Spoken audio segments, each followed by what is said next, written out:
live now. Well, okay then. Oh, there, we've hit go live. We're live now. Hi, everybody. Hi, Dr. Stewart. Yeah, so... Hopefully everyone got that. Isn't that a thing when culturally it becomes so entrenched that I say it like, I didn't think I'll make that joke. I just made that joke. Yeah. Wow. He hasn't even been in the show for like 20 years.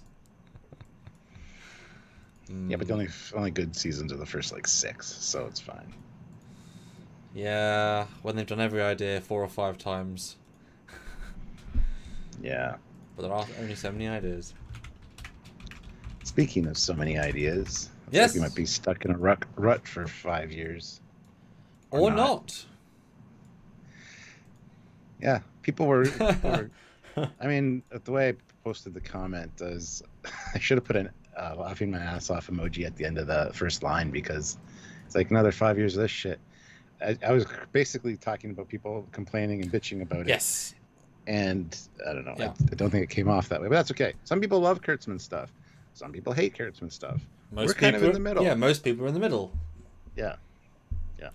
Well, I am happy to report, though, Stuart, that it's confirmed, unlike Kurtzman specifically, and I'll move this thingy slightly, Chris Chibnall of Doctor Who and Jodie Whittaker are now leaving at the end of their current run. So it will not be only this current segment left of Chris Chibnall's awful reign that's been, seeing the Doctor Who ratings go down every single season progressively and be the worst in the show's modern run, where he actually has of like the IMDb, like one of the scoring sites, of all of the shows, he has like 3 of the worst 10, including all the classic shows. One guy. Wow. That's not so good. So he's gone. Now Jodie's okay, she's fine, but bad writing is the problem. So he's gone. This chap remains. So at least it's $160 million 5-year contract. He's getting bank, ain't he? Oh yeah. Yeah. And they're not even necessarily his ideas. It's great. It's like, I'm Mr. Manager and I get paid some. Yeah, well, that's what executive producers like. That's what happens, right? So anyway, so it's neither good nor bad news necessarily, depending on how you look at it. And we're here to talk about all aspects of that today, and hopefully you guys will put in your thoughts as well, because we want to hear your ideas, your thoughts. Your comments are very important. So speaking of, 69 people here to start with 34 likes. That's awesome. If you have a chance, hit that thumbs up or the thumbs down. Don't really care at this point. But hit the like button. That thumbs can be for us or even not for us. That's the thing. It's a topic that is controversial, and so the thumbs will fly. Yeah, nice both for us. Directions. Yes, but that's okay. So yeah, we already got some great super chats in. So awesome. That would be good right now, Stuart. That would be good. So guys, did you want to share, and then we'll get into this? I'll give them my spiel about the super chats. Sure thing. All right.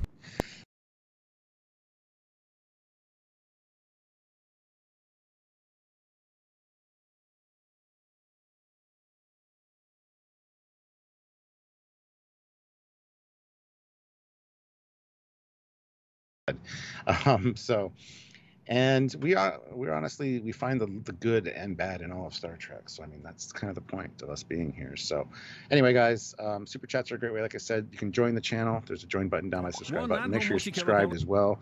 Once the new Trek starts flying, we're going to have almost daily content coming out, and of course the lives that we can talk with you guys and talk about the new stuff. Lower Decks has been fantastic. Discovery's kind of been hit and miss. More misses for the first season or so, but anyway, it's getting better. So it is what it is. But you can also send us PayPal. The PayPal information is down in the description of every video. Trekyards@hotmail.com. Just let us know in the regular chat that you sent to PayPal. I'll read your comment or question via the email for that, if you choose to do it that way. You can also, like I said, hit that join button. That's a monthly way to support the channel.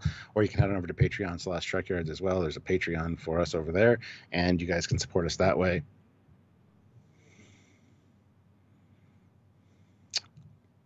Audio is muted.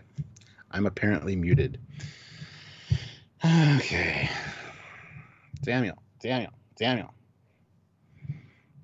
They said my audio got muted all of a sudden, and I don't know why. Could you hear me to begin with? Is it fine now? I mean, you're registering on my system. Can you guys hear me now? Let me know. But a lot of no audio, muted. Oh, it's back, says Fry Minis. So, yay, there you go. Hopefully you guys can still hear me. But anyway, like I said, lots of ways to support the channel. You can support us on a monthly basis by hitting that join button or by heading on over to Patreon/Trekyards, or click the link down below. There's links to our TeePublic store, our Teespring store. Lots of great stuff down there. Those are in the description of every video, so if you can check that out. Plus, TeePublic is having a few sales coming up in August, which will be 35% off, so a great time to get some Trekyards stuff. And yeah, I don't know why I lost audio. That was really weird. But anyway, muted for 15 seconds. Don't worry. You were never muted. So, okay, well, I mean, you're telling me I'm muted in the chat, so anyway. So yeah, guys, support the channel if you're able to. We already got some great super chats in, which is fantastic. 103 people watching, also very good. Hit that thumbs up button, hit that like button, and show your support for the channel. And make sure you're subscribed. That's the most important thing. New Trek on the way, coming August 12th. We've got a lot of great content coming up. So it's more than just count the days at this point. It's almost count. You could actually count the minutes. It'd suck, but you could. I got a minute counter right up there that I'm counting down until the 12th. And it just says 47 minutes. It's like, why is it always 47? Anyway, hi, got a lot of super chats. Let's get to the super chats right away before we start off. Because we are all about that audience interaction, and we don't think we have a overly biased community one way or the other. It's more about the you know, talk about it, explore it, discuss it, and the good reasons why and why not. So we do want to know. We are here to hear what you guys think. So let us know what you guys think. It's all great ways, Stuart said, I'm sure. But we want to know what you think. We are not a microcosm. We're not a echo chamber. We're here for the discussion, very much so. Yes, and we are that fine line. We live. Yes. We find all the good and bad in all of Star Trek. So you make a mistake, anyway, we'll call out and justify why we think it. And if you do something good, we will absolutely call out and justify why we think it. As you should. And you don't have to agree with us that it's a mistake, but we'd like to present our evidence, and you know, on both sides of the fence. So there you go. Anyway, Ozzy throws in $10. All hail the Superior Commander, Super Captain Foley. Superior Commander needs Rutherford to help him.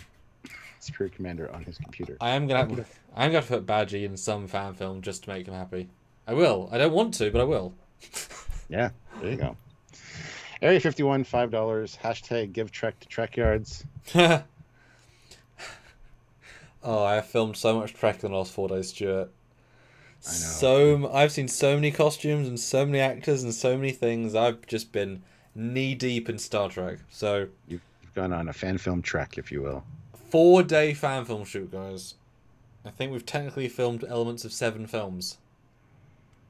Yeah. So lots of stories coming from me. Excited for those, for sure. Thank you. Sergeant Montgomery, $5. Star Trek: The Final Frontier. These are the voyages of Kurtzman. His 5-year mission to explore new ways to piss off fans. Trekyards forever. Fry Minis puts in $5. So thank you. Thank you. Hey, you boys. What are your favorite burger places? Do you think you could assimilate a cheeseburger? I could.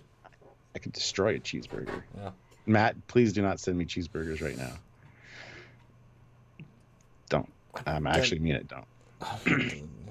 Well, we have a lot of burger places in the UK. America's known for its exorbitant amount of food locations. Yeah. And also you're in Canada, and you have lots still. I like Harvey's and Five Guys and. Five Guys. I'll say Five Guys as the one that you guys can all relate to. So. Yeah. Eugene though, 2,500. Oh. His voice is heard. Shit. Well, shit. Unmitigated disaster, he says. And it's in red. It's a red alert one, so... yeah. Anyway, moving on. Marco Van Osh. 22 euros. Thank you. Wow. Not a fan of Kurtzman, but the contract can provide stability and continuity for canon, winky face, within the franchise. And when they hire dedicated showrunners like Mike for Lower Decks, we get good content too, fingers crossed. Yeah, absolutely. I mean, you hire people for a showrunner that actually, you know, loves the subject material. and respects it, and you get good stuff. I mean, I still have hopes for Strange New Worlds to be great. Just So not we'll the have art to see. design, but stories could still be good. Yeah, exactly. I mean, that's one of the biggest problems with Discovery season 1 was the writing, and just the disjointedness of it all. So yes, the writing is a big part of it. What makes good Trek. So, but yeah, lots of burgers in the chat now. So. Oh, are you ready? What's the? Oh yeah, I see. But yeah, I mean, that's a great way to start off a live, guys. 124 of you here, which is awesome. 57 likes. Let's get up to 75 likes. That should be easy to do. So hit that like button, guys, and be part of the conversation. Let us know your thoughts. And I know this is kind of outing yourself, but do put in the chat if this is good news. Don't be explicit yet, but if you know, there shouldn't be a mic, there shouldn't be a, I said, echo chamber. Do you think this is good news? Now, obviously, someone just said stability.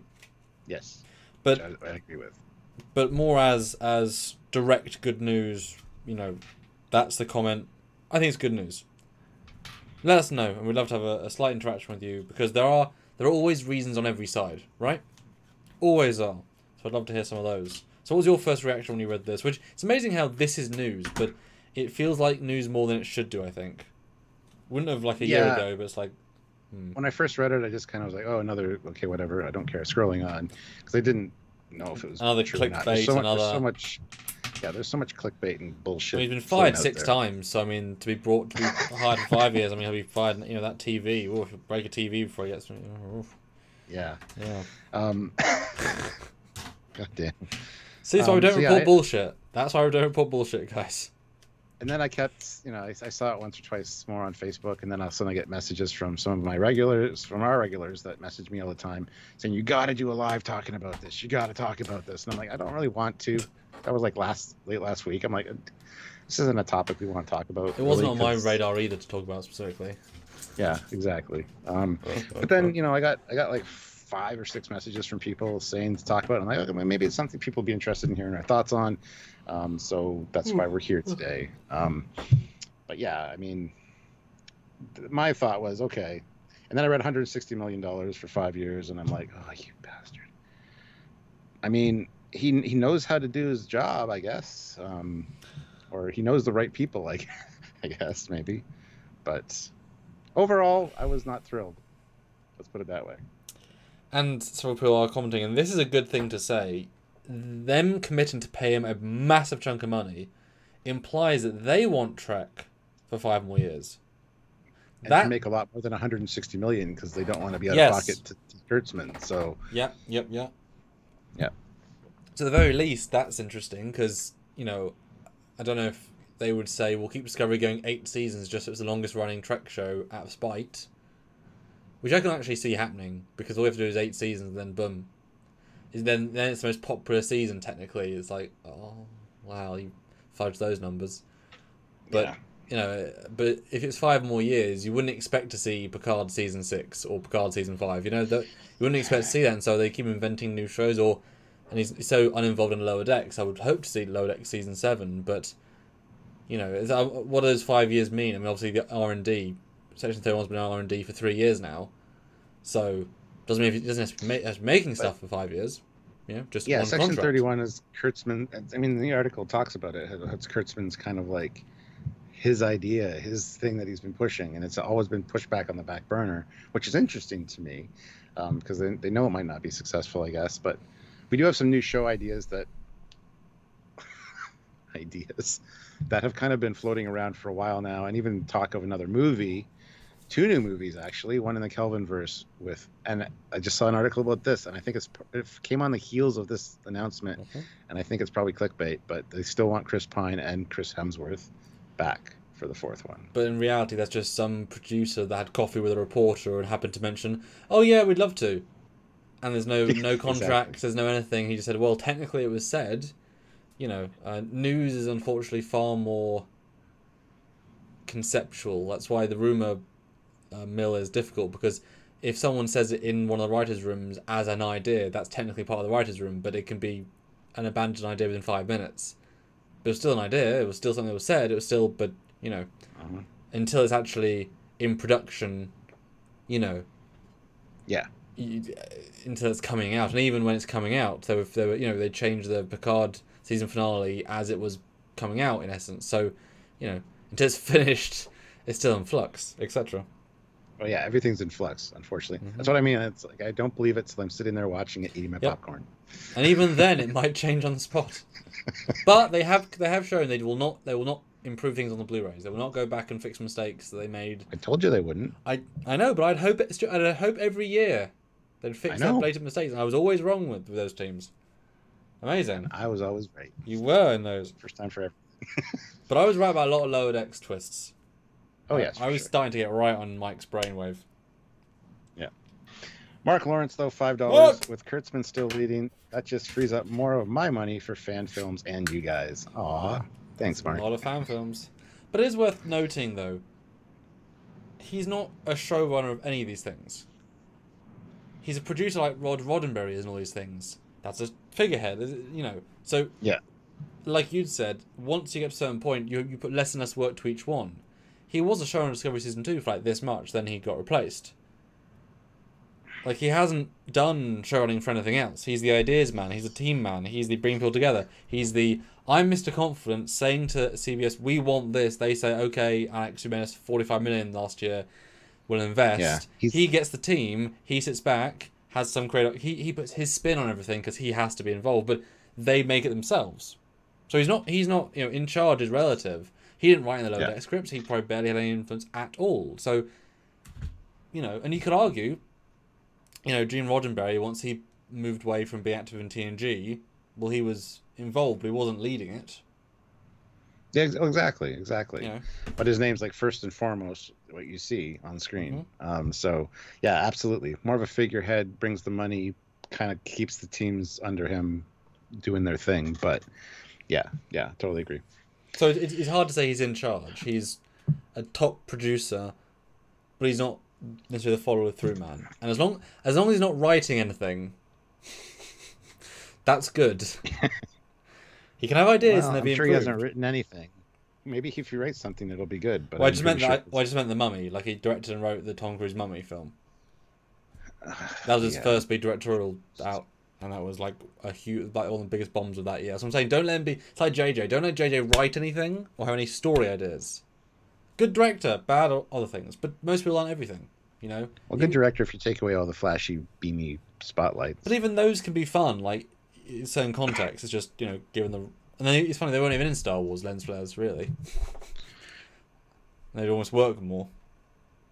Well, yeah. Yeah. Sergeant Montgomery, $2. I hope the special effects department gets a bigger budget. I mean, the special effects haven't been a problem. They're movie quality. And I love how even in the article, Kurtzman says there's not really a line or definition between movie and TV anymore, which is quite interesting because he's right. You can tell a better story in 10 hours than in 2 hours. Well, unfortunately, they don't do that. They squander the opportunity, yeah. Yeah. So, I mean, I think the special effects are on point. Well, it does help. Please take away the turbo lift budget and put that budget into actually finishing your starships. Yes. Any of them. Oh damn! I had a really good point. Oh, I'm sorry, I cut you off. It's okay. No, yeah. Okay, you said movie, TV, 10 hours versus 2 hours for storytelling. What else? That's about it. And then talking about the special effects. Yeah, how they're merging. Now, it did help technology specifically, that separation, because in the olden days, even 15 to 20 years ago, the level of camera you could buy and operate for films was the 35mm top end. TV wouldn't use those in the same level. They'd use digital, whatever. So the film look was specific. But when a company called Red started producing cameras and they became standard for movies, well, they were affordable enough to become standard for TV shows. And then obviously, you know, once a TV show in a big company transitions over and it's like, well, this is amazing, then after a couple of seasons, other shows invest in them, etc., and it spreads. And now TV shows and movies using the exact same cameras with the exact same resolution, the exact same output, the exact same, you know. So the look is there should be no difference in look in theory. It's just a lot more of the time to produce because, you know, a shot is crafted more in movie because you shoot a lot less pages per day. Where you can have 5 lighters on set to craft that one shot. TV, you got to do 3 pages today. You have a team, but they're all Yeah. doing multiple things. So the time is the problem. But you get more content, so it's more rushed, just or at least more speedy.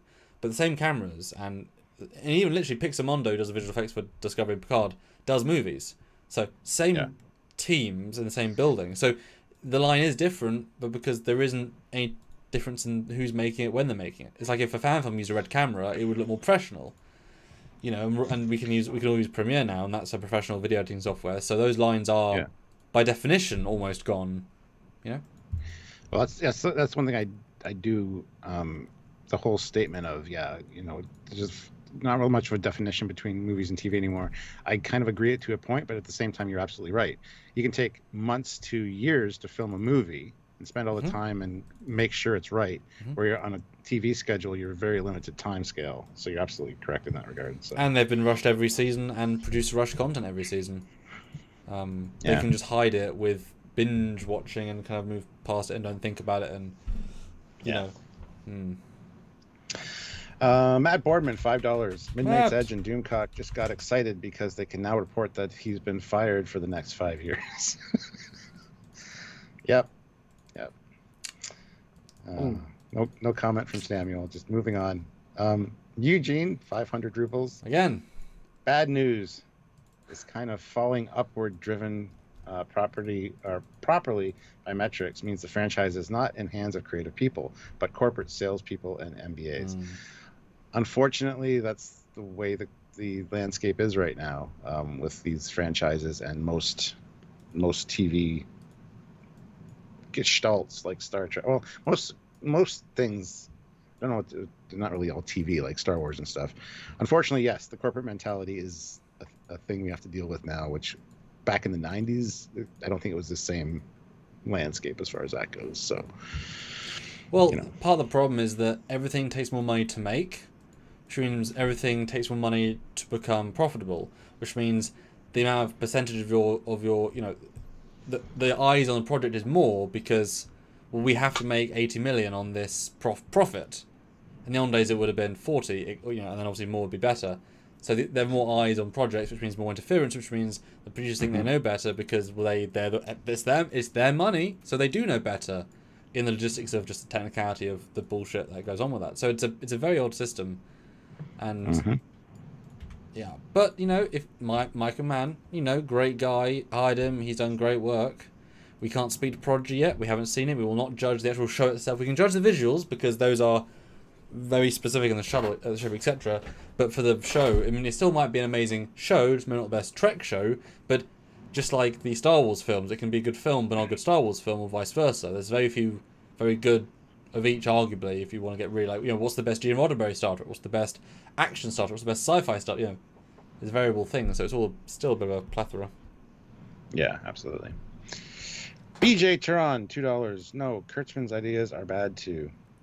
Yes, I mean, I would agree with that. Even though he's not writing, his ideas aren't the best. I mean, we saw that. Look at his career. Like, how many things has he touched that just are not great? He's got one of the least impressive IMDb's. It's kind of... I mean, this isn't to bitch per se, but it's interesting how many things he's done that are poor, that he's been involved in. Quantity over quality. And what's the quantity like? Is it even that much? I mean, you've got Star Trek 09, which is arguably a decent movie, bad Trek movie. You got Cowboys and Aliens, which was a failed, it was a good concept, bad execution. He was a producer on that. Great concept, yeah. Fringe, he was on all of that, but again, that dive bombed. Ender's Game, another fail. Amazing Spider-Man 2, another fail. Doing the track. Now You See Me 2, not a good film. Mummy, not a good film. But then he was executive producer on Scorpion, great show. Limitless, great show. He's an executive producer on Hawaii 5-0, whatever that means. Was he really involved from 2010 to 2020 in all of the episodes as executive producer? Really, I don't think he was. No. That's the other thing. They've got multiple things going on, so because his IMDb is filled. He hasn't not been on multiple, executive producer on Scorpion, 90 episodes, Salvation, 25 episodes, Instinct, 16 episodes, 10 episodes of short tracks, 182 Hawaii 5-0, 20 Lower Decks, 43 Discovery, 20 Picard, 10 Prodigy, 10 Strange New Worlds, 18 Limitless, 13 Mandator, Transformers Prime 57, Fringe 74, Alias 33. I mean, that is an insane amount of TV he's executive produced. He definitely didn't executive produce them all. But that, I mean, that's an impressive, like, amount of work he's done. Yeah. Just how much work do you do in them? Exactly. Exactly. Matt Boardman, $10. Thank you so much, Matt. Thank you. One thing to remember is that even though he's in charge of the overall content, he doesn't necessarily mean that he will be creatively involved. That usually falls to the showrunners. Yes, and you can see like Discovery season 1, season 2, different showrunners. They get fired. They switch it up. Whatever. So many executive showrunners, and you can tell the problems with the stories.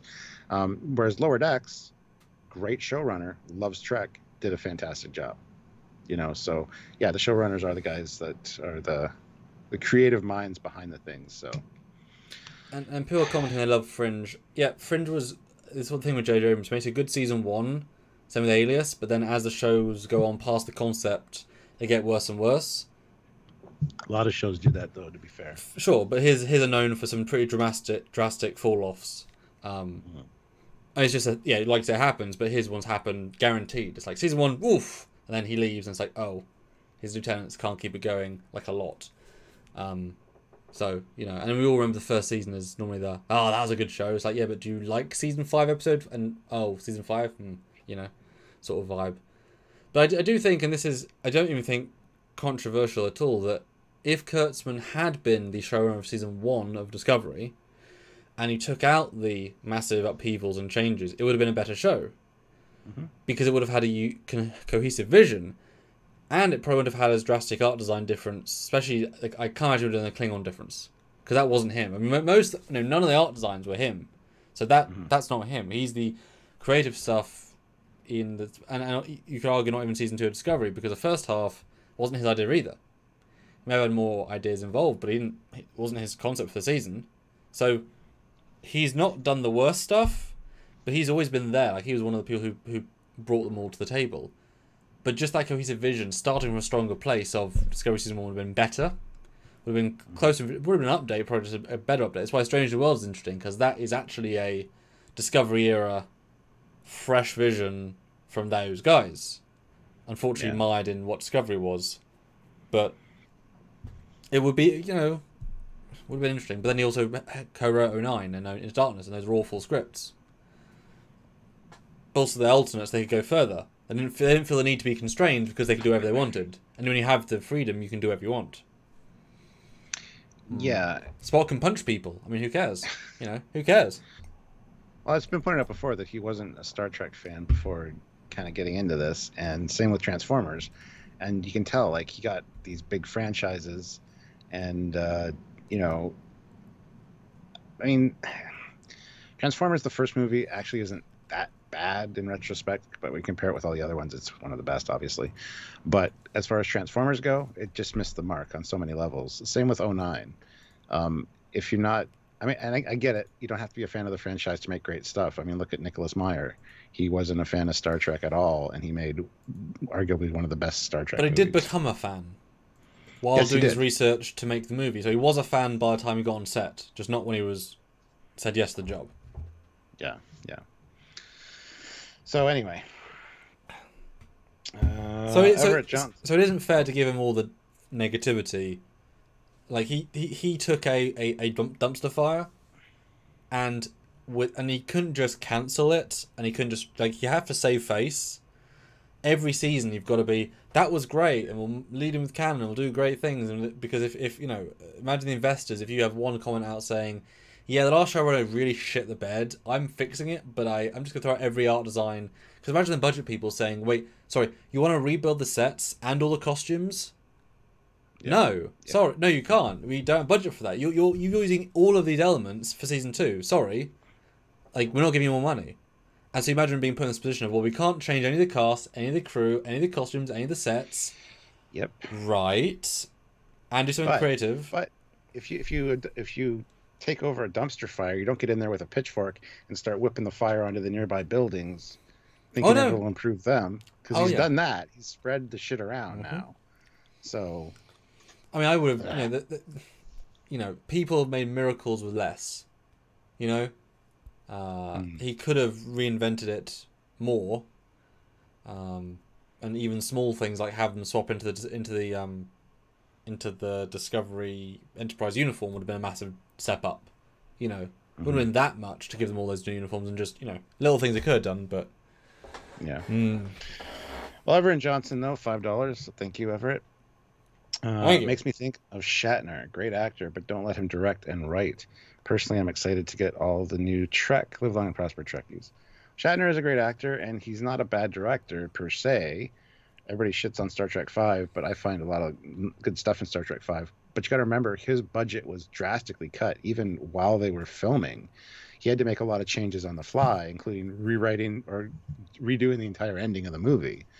So that's a lot of pressure for somebody that's never really directed before. Like, you're being thrown into this inferno, and you're getting budget slash. You're getting things thrown at you as you're going. Like, that's rough. I mean, in the perfect situation, who knows how Star Trek V would have turned out? And first directorial thing where he hasn't got the experience to have the knowledge to be as good at. Not to say he didn't do a good job, but you haven't got the experience. If Spielberg's day changes, he'll just run with it. First-time director won't have the same exact sleekness, Sleekness. Although briefly, this Jericho says, I thought Kurtzman was hired first to oversee it before Discovery. There's that line. Yes, he was hired as one of the creative consultancy people, as executive producer, but the showrunner has control of the show. It was Brian Fuller's story, it was Brian Fuller's cast, it was Brian Fuller's names, it was Brian Fuller's designs. He was the showrunner. Kurtzman was there to help push him in certain directions, like we want a war story, we want this and this, maybe mirror. But it was Brian Fuller's almost everything. So it wasn't Kurtzman first thing. And certainly, Star Trek 5 has some of the best those 3 moments, but also a lot of real crap. It's a massive contrasty sort of a movie. So the average is lower. Yes, yeah. And it's like if you cut out an hour, you've got a good hour left, but you have to cut out an hour. And it's sad because I listened to the autobiography, and he's you can tell he's like this. The concept's decent, his cast's great. It's sad he didn't respect his secondaries, because he clearly didn't, because he was focused on the main. He was focused on the main stuff, without highlighting what was good about the last film, which was everyone else in the cast. If he'd had that thought as well, that would have changed the entire story, the subtle stuff. But yeah, that film should have been a lot better. Yeah, wasn't a bad idea. BJ Turan, $5. Thank you. On the plus side, Playmates Star Trek deal leads to Lower Decks action figures. Yes, I'm looking forward to the Playmates stuff. I want to get a lot of new action figures and stuff out of that. That's even mentioned in the article too. The future for Star Trek is so bright now that Playmates is on board and making merchandise again. And it's yeah, probably is. But I don't know if that had any impact on his deal and him getting the new contract. But I love how they throw that in as a piece of positive news in the article. It's wow.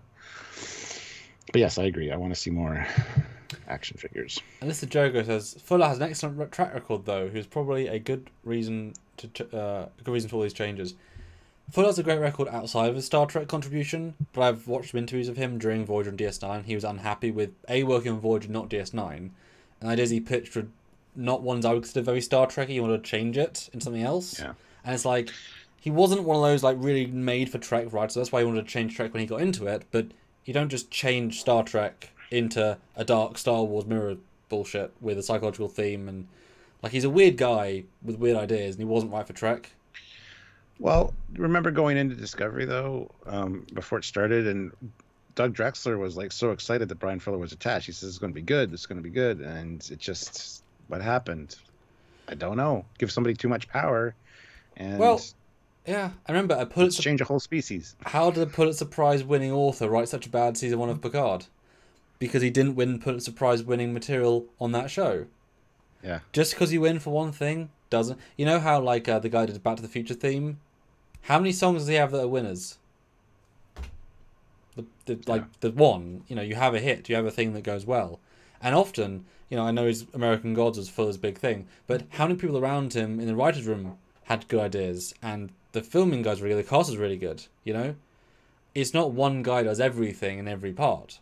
So, you know what I mean? It's you know, the credit and blame should be given to everybody. It should be given to the caterers and the hair people. You know, those are real idea people.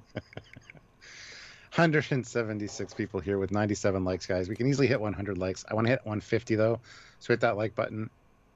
It's easy to do. So thank you. Yeah. Oh, go ahead. Yeah, I was going to go there. Yep.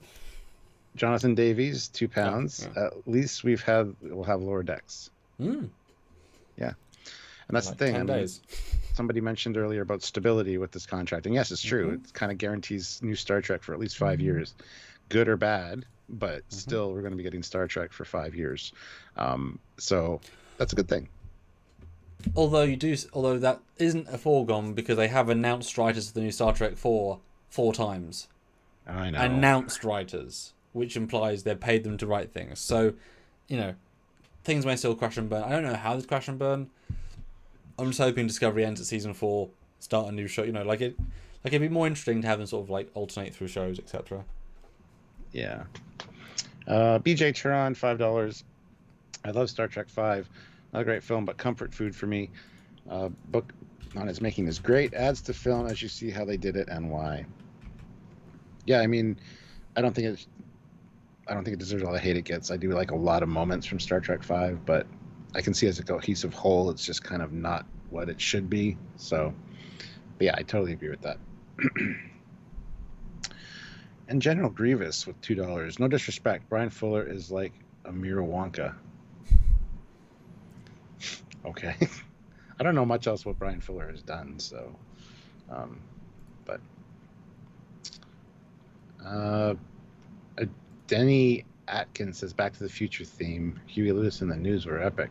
No, not Huey Lewis and the News. I don't think he's talking about The Power of Love. I think he means the actual orchestral theme.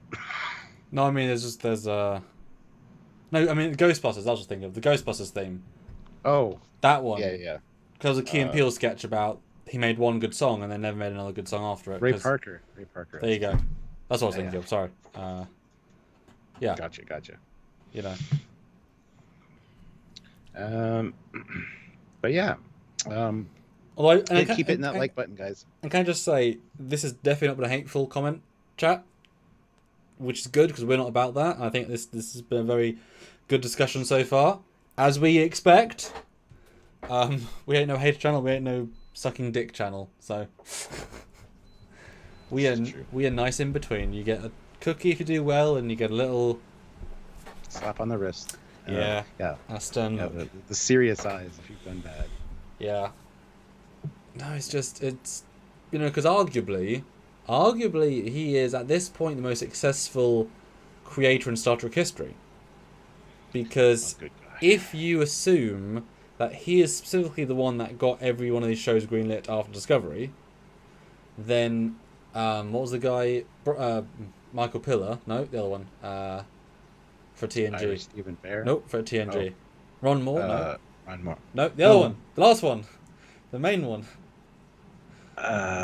Shit. And now it's wait for the chat to catch up. I'm having a brain fart. Yep. It's like I said, everyone else except the guy. Not Michael Moore, no. No. What's his name? I could Google this, but I want someone in the chat to save us. Oh, Google. Yeah. What is Google? Ron Moore, no. No. Oh, the chat's so slow. The pain is real.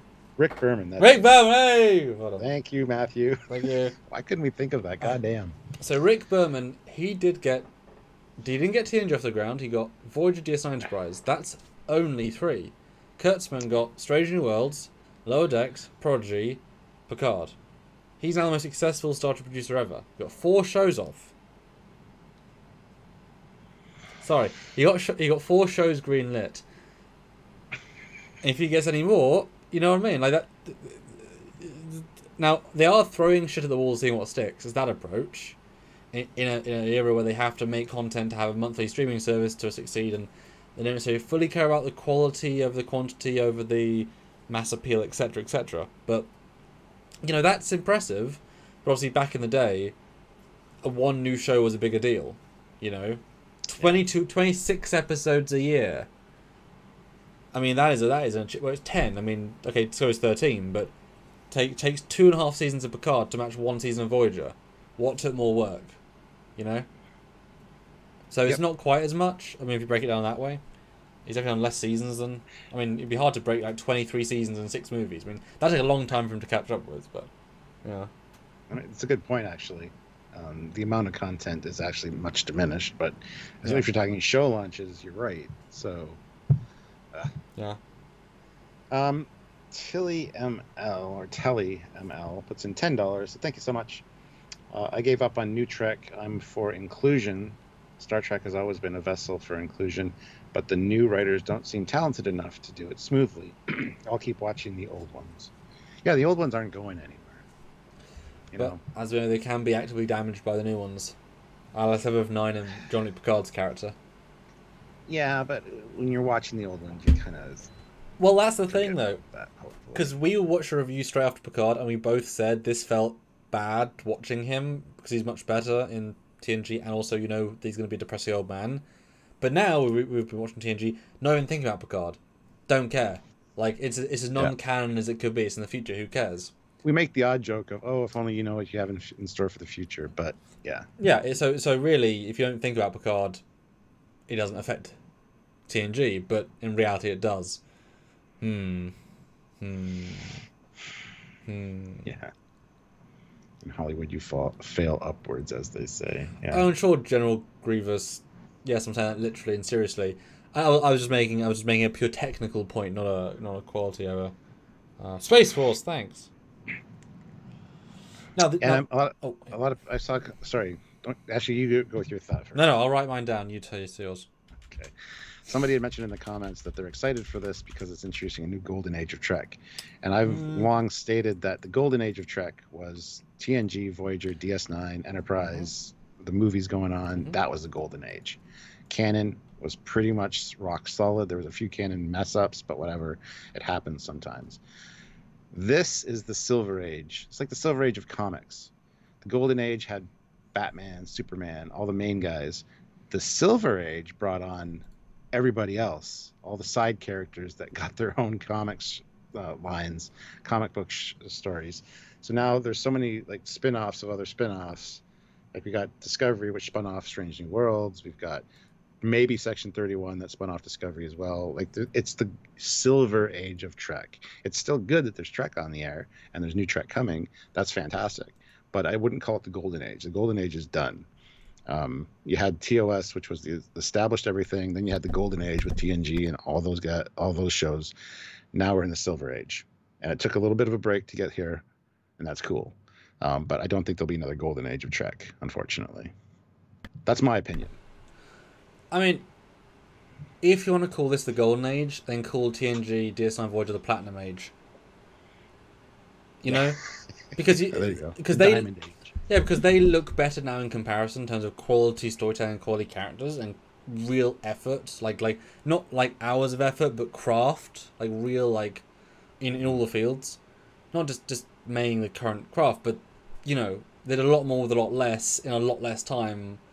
Etc. So that if that's Platinum Age, we're in a Golden Age, but I will not go back and rewatch Picard for enjoyment. I'm sorry. There's very little there that I enjoy. Discovery Season 1, I'll never watch it again. Maybe to get drunk with you. Like, maybe when I see you, we can do a drunk, like, watch 3 in a row on live. I'll never watch Discovery Season 1 again. I have no interest. Season 2 is fine. Season 3 I probably will rewatch. I enjoyed it. But I will watch every season of other Star Trek again because it's okay, yeah, par for the course. There's always good stuff. It's so much less, etc. So, quantity does not mean quality, obviously. Well, now, maybe you could argue it's the Bronze Age being shined up into the Silver Age, like, slowly as the years are going on, they're, like, shedding the silver. But then you say the same for TNG, it started rough and then it got shinier, fine. Obviously, you mean like that middle of TNG onwards. You don't mean the start of TNG. You mean the middle of TNG because then when the spin-off started, that's the Golden Age, the expansion moment of everything. Yes. So So we'll see if this year might be the new golden age, because if the last two would be the see what works. If this year has Lower Decks, Strange New Worlds, Prodigy, Picard, Discovery again, that's the real expansion phase. And if they're all good in different ways, hey, 5 shows rather than 2 on the air. This could be the new golden age if the 5 are all good, and that's a hell of an if. But they're also not running concurrently like Voyager and DS9 were, like you got 10 episodes, then you'll get 10 more episodes of another show. But you get more variety though, and they're also more cinema quality. So I mean, it will still feel like it's 26 weeks, but also you had the summer off. You didn't have Voyager and then DS9 back to back at the same time, didn't you? So then you had months off, whereas this one you have them all year round. If they play their cards right, and so far they haven't been doing that, but they do have more shows in the world, so yes, they could definitely have constant Trek. Which, do you look forward to constant Trek, Samuel? There's never been more double-edged sword, Stuart. I know. And it's never been closer to my nuts. It's like just oh yeah. Anyway, see, we're balanced here, guys. How balanced are we being, Stuart? My God, it's horrifying how balanced. Balanced on a razor's edge. 176 people watching, 122 likes, guys. I want to get to 150, so hit that like button. And you guys are doing great with the chat, and the super chat comments are fantastic. So keep it up, guys. It's been a really good discussion. Carl Baberksy, hopefully I said that right. £5. Thank you so much. Thank you. Alex Kurtzman is to Star Trek as what Andrew Lloyd Webber is to musicals. Great businessman, debatable artist. But I like a lot of Andrew Lloyd Webber stuff. I don't know. But in theory, he's not even doing the business. He's just the idea man. Getting people to do he's not writing the contracts. He's not signing the checks. Like, I doubt he's the one talent scouting everybody. He probably got Mike involved, but he got the rest of the team. So I wouldn't even call him the businessman, more just the idea man, and people like him as a person, they'll want to work with him. Who would like Alex Kurtzman as a person? Look at his face. I still say it's got the most punchable face I've ever seen. Or is that J.J. Abrams? Well, he's right there beside him. That's true. So, they are but if I had a choice, I said this on my last live. If I had a choice, they were stand beside each other. Kurtzman would be first. Wow.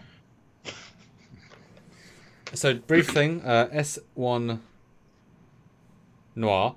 Just imagine the unavoidable fact that people in 20, 30 years will feel nostalgic for Discovery and Picard. You say that, but there are very few people nostalgic for the animated series. Very few. A lot of people don't know about the animated series. Sure, but I mean, as relatively speaking. And people also aren't that nostalgic to TNG Season 1. You ask a lot of fans, they say skips, start from Season 3, same with DS9. So even the nostalgic fans will say, yeah, but, So I can see it being Discovery, skip Seasons 1, watch a bit 2, Season 3, and then from 3 to 7 it's good. So I don't think it'll be nostalgic. Like, the show won't get better because of nostalgia. Like, Enterprise is liked more now in contrast to the stuff we're getting now. People go back saying, wow, it does sort of, they're at least trying with canon. At least the actors are trying. Yeah. And, it's better in contrast. Like, the prequels look better compared to the sequels. But the prequels are bad compared to the original series, original trilogy. So contrast is important as well. Yeah, and it's funny, that whole Season 1 of TNG is bad. It's not. We went back and reviewed it, and there's a lot of good stuff there. Yes, it gets better up to Season 3, and then Season 3 to Season 5 are great. And then a little bit of a decline again. But it's not bad, and everybody just brushes it off like, Season 1 of TNG is awful. You hear that all the time because their memory just autofills. Yeah. When you go back and actually watch those episodes and review them and think about them like we did. Yeah.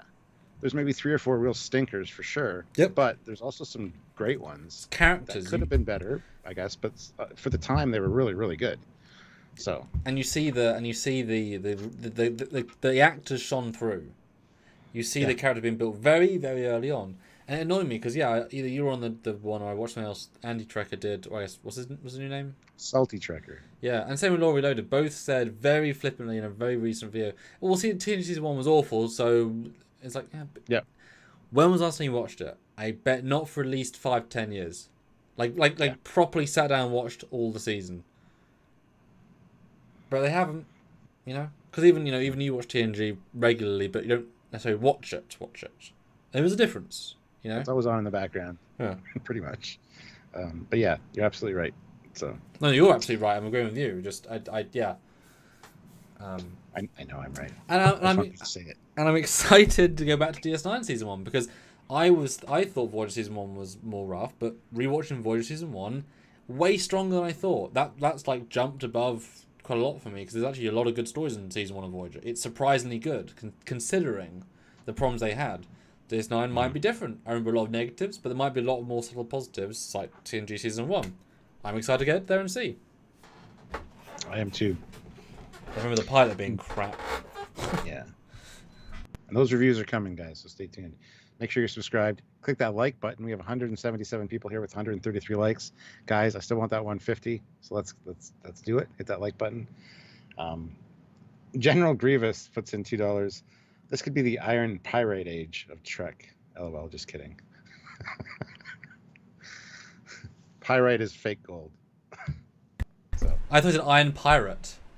No, Iron Pirate. I was like, so the pirate is going after the Golden Age? Is it a swashbuckling? That's why I was confused. Like that works too.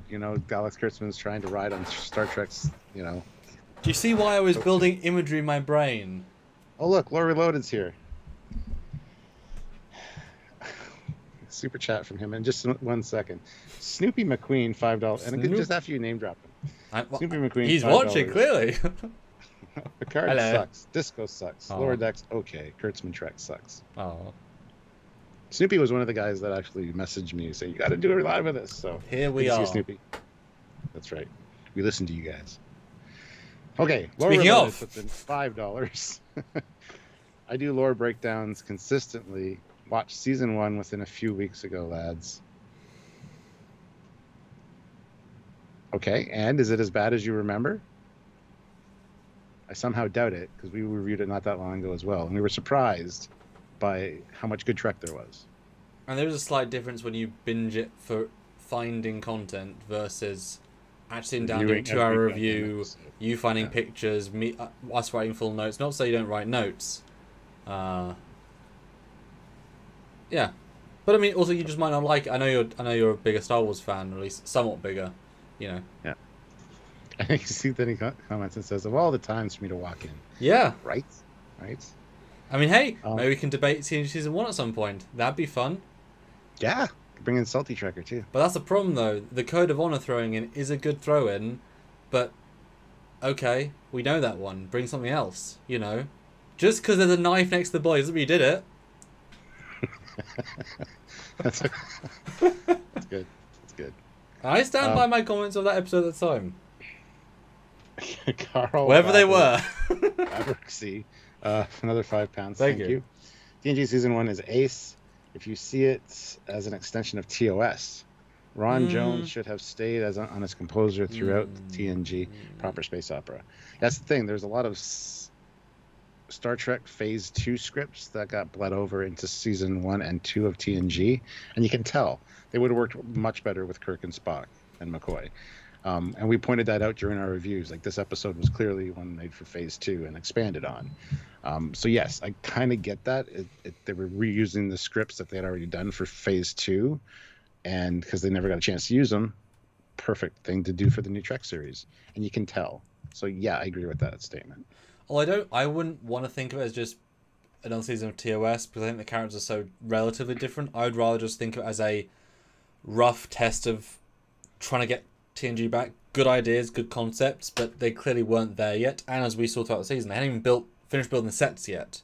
They were that let's build them. And so once they actually learned how to light their own sets with experience, the quality was improving. So it was an experience into which is why it always amazes me how Enterprise season 1 is much weaker than Voyager season 7. So not the same team. How can they not learn the lessons or remember the lessons? Yeah. I'm going to skip Sergeant Montgomery's super chat for just a second. Lore Reloaded, $5. That's it. YouTube war. We are at YouTube war. Let us bring the YouTube war. I mean, the attacking U.S. soldiers and calling their stuffed costumes. Winky face. And by the way, everybody congratulate Lore. He just hit 100,000 subscribers on YouTube, which is amazing. Much quicker than us, so well done. Yes, yeah, absolutely. So congratulations. Well earned. And hopefully we'll get there one day. All those lore masters out there are very happy. But before we jump into the second comment, Jose did say, to be fair to Kurtzman, Season 2 Discovery was the only one that was 100% his. Most of the bad stuff from Season 1 was Brian Fuller. Yes and no. That season was Michelle Paradise's season. She was a showrunner, and it was her basic idea for the story. So that was Michelle's idea, or as in Michelle... Maybe he said Go into the Future was his concept, but he didn't write the stories or the scripts. That was Michelle Paradise's idea. He just was somewhere involved somewhere. He was actually more producing Picard at that point. So give a lot of that credit for Season 3 to the new showrunner, Michelle. Because he was showrunner Season 2, Part 2 of Discovery. And there's a lot of plot problems. And she took over the last 2 episodes... and then the first subsequent season, and she was also taking on problems. So you can't give them the credit either, because it was her for Season 3. Yeah. Laura Reloaded says, thanks. You guys deserve 100K, if not 200K. Well, thank you. We agree. But, yeah, thanks. I'm happy for you, man. That was awesome. We are more niche. We know we are. Yes. Sergeant Montgomery, though, $5. Thoughts on rumors of multiverse crossovers like Marvel? I like the idea of converging universes, if not for canon's sake. Well, we've already seen it. Yeah, in Lower Decks. Yor! What? That one guy, Yor, in TNG costume. He was the first. Yes. I mean, okay, he's the only Kelvin crossover. Okay, whatever that means. Like, okay, they kind of boxed themselves into a corner there, but they could retcon it out. Whatever, saying no, there was another guy. So yeah, there you go. They've already done it, and he was in TNG costume. They did a change of com badge. And I like the idea. I mean, it's definitely doable. It could fix a lot of things, solve a lot of problems. Hopefully, they learned from Enterprise where they had the temporal war and they could have fixed some things and they didn't. Hopefully, they have it. The ideas going forward that they can actually do that. And yes, I would be on board for it. I absolutely would be.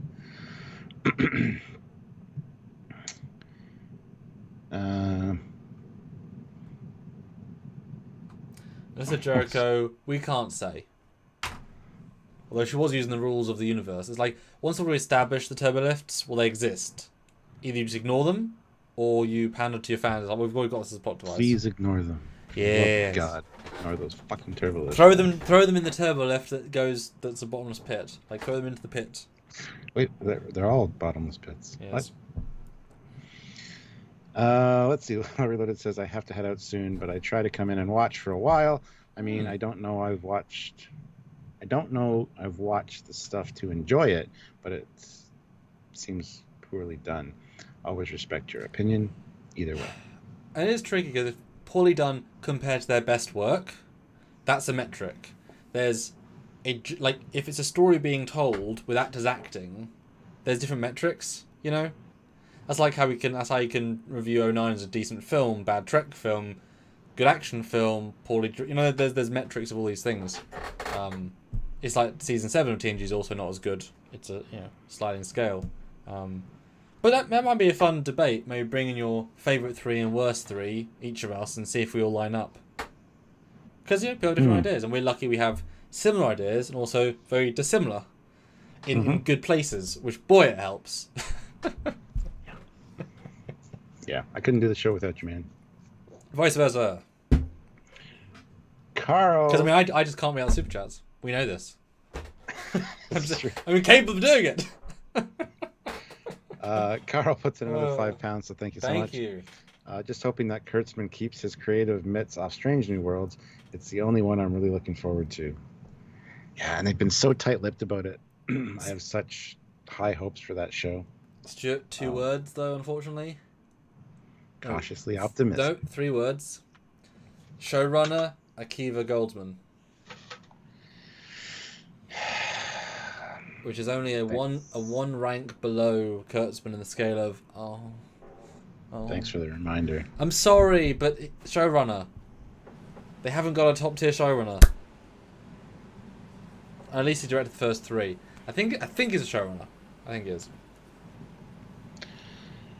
Oh, Kyle Wong, though. Hey, good to see you. 20 pounds. Thank you so much. Incredible. Good to see you. Using the argument that the first season of TNG was bad isn't applicable to Discovery or Picard. By now we know what works or not, so there isn't an excuse for bad writing. It just shows a lack of respect to the property. Yes. However, because Discovery was kind of after the whole Star Trek drought, they were trying to establish. Well, they had Trek. They Trek for 4 years with the JJ films, which was arguably the most successful. Yeah, back to like that kind of format. I mean, it's going to have some hit and miss moments. They're going to have to find their legs a little bit. But yeah, I agree. You got a long history of the golden age of Trek to build on. 50 years of Trek. So. Well, and you know, I always relay that Lost in Space season 1, Discovery season 1 came out at the same time. The quality difference is astounding. One is top tier, one is bargain basement. Same year, same both Netflix, not produced by Netflix, but that's, you know what I mean. So people could write good sci-fi television in 2017. It's possible, yeah. It was possible. And their first season was their best. Discovery's was their worst. So it's just the wrong team, the wrong shake-up. It's situational, you know. Yeah, it's no excuse season 1 was less good. That doesn't, you know. Yeah. The Dark Lord Revan. $5. Yeah, Revan! Woo! Take off the mask! Woo! Show us we're all the same. Woo! Hey, Kurtzman got us lower decks, so I give him a shot. Yeah, but it's almost like he was like, all right, we need to, like you said, throw a bunch of shit at the wall, see what sticks. An animated show, okay, well, sure, I'll approve that. You take care of that. And then he pissed off over here and did some other shit, and didn't play much of a part in it. So yes, sure, because of him we got lower decks, but he wasn't that involved. Well, I remember Lower Decks and Picard at the same time. He clearly was involved in Picard a lot because he wanted to be on set with Patrick Stewart and be involved in that. Yep. Oh, look what happened. Because I'm sure on set, if he said to Michael Chabon, "Oh, no, I want to see this," Chabon's like, "Well, he's signing my checks, as in he's in the line of producers, so I have to." Yeah. Whereas Lower Decks wasn't even there, you know. That's why I'm worried about season 2 a little bit because he will be more involved. That said, he's also been producing Picard Season 2, Strange New Worlds, and Discovery again. So hopefully he's on, and Prodigy, so hopefully he's just like, yeah, just don't change it. And Jose says Lost in Space is really that good. Yeah, I loved Lost in Space. There's another season coming up. It's going to be the last season, but which is there's another massive season shame. Massive shame. Yeah. Season 1 was fantastic. Season 2 was not as good. No. But Season 2 was very interesting. Season 3 is probably going to be great. So yeah, Season 1 and 2 are good because they're so different. Yes. I just enjoyed the concept of Season 1 more. Doesn't mean Season 2 worse. I just didn't enjoy it as much. There's that weird line of just, you know, it's like I enjoy the Voyager side of exploring less than the sitting and watching them eat food. In the simple concept, what do I enjoy more? You know. Yeah. There could be good stuff in both, obviously, but yeah, no, great. But yeah, I'd recommend Lost in Space to anybody if you're interested in sci-fi. It's great. And it's nothing like great acting, great writing. Yes, great writing. You really get. And the sets, the Jupiter it's 2. fantastic. And the space CGI for that is so good. At least when I watched it at the time, it was like watching a picture often. Because they went for the hyper-real sort of NASA look for the ship, and that there's reference of how that should look in reality because it's the same materials, and so it was just very, very good. Yeah. All right, but moving on from that, we should probably do a review. Well, we talked about it. We did a lot. We did. We did. Yeah, it was great. You watched it in like a week and we reviewed it. I was like, what do I remember about these damn seasons? You just watched them. We'll have to do season 3 after it's yes. That'd be great. All right, moving on though. Yes. Joshua Stearns puts in $5. Thank you. New top 10 idea. Favorite Star Trek season. That's actually a really good top 10 idea. I love that, but I hate it at the same time. That's tricky. I do too. My brain went, that's a good idea. And then I started thinking about it, and I'm like, how are we going to make that work? Because we won't remember them. Like, that's too hard to judge. You'd have to get a list of all the titles in each one, and But then a lot of it would be based on your memory of what you like about them, not necessarily the quality of them. Yep. Oh my god. That's so tricky. It'll go on a list. Maybe we'll think about it. Like, it's a great idea, it really is, but that's difficult. Because I feel like you'd have to put the biggest disclaimer at the start saying, this will all change, ignore this list entirely. Which is a silly thing to do. Also, I just realized, should I ask if Josh was available tomorrow for a live? Did they have one? Sure. While you're doing that, I'll read the next super chat. BJ Turan, $20. Wow, that is awesome. Commander, George R.R. Martin is a big fan of Tolkien, but he didn't do a sequel to Lord of the Rings. He did his own thing with Lord of the Rings. Have you thought about writing your own sci-fi, Trek-inspired, but your own thing? Yes and no. I do Trek because I love the universe. I love the canon. I love the inbuilt mythology and reason for everything. I've got one story for a sci-fi I thought when I was at university that I've got a full season concept that I've got part of the script written, whatever. But as with lots of these other independent films produced by people in the Star Trek fan community, none of them have been successful in any great measure. None of them have moved past the Kickstarter, release an episode, and because to have it realised takes money, and my concept is quite expensive, not for real production, but for indie. And so I couldn't realise it. Once you use the idea, it's out. People can use it, people can nick it, whatever.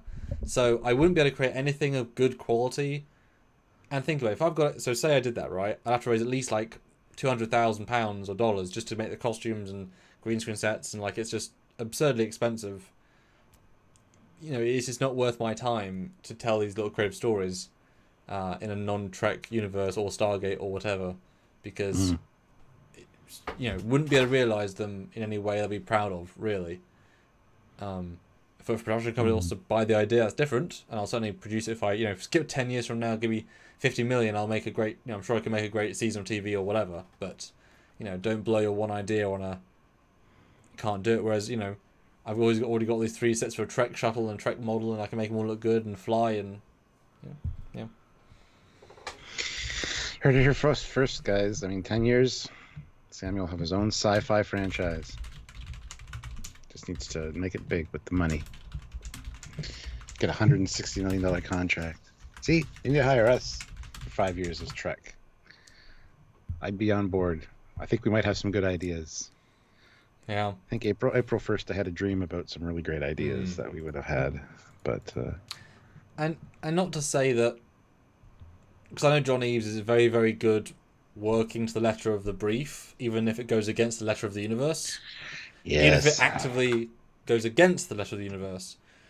I have done some fan films. I am able to write against what I want to do to a point, but there also are principles that you can't break, like Andrew Probert a little bit, because if you break them, you're not making Trek anymore. What's the point? What is the point? But you know, if they said write 10 episodes of a dark, like gritty horror, I'm like, I wouldn't want to do that, but as long as I can make it canon properly, okay. You know what I mean? Like, I can just be flexible enough if they hired me. But I'd have to have those, like, bottom lines of, we're not giving TOS shuttles transporters. Sorry. I'm not showing a non-Rathacon uniform if you're doing Lost Era. That's the uniform. Get over it. Sorry. Yeah. Like, that's it. Yeah, there isn't negotiation there, you know, unless it's like a special one-off or whatever. So it's a... Yeah.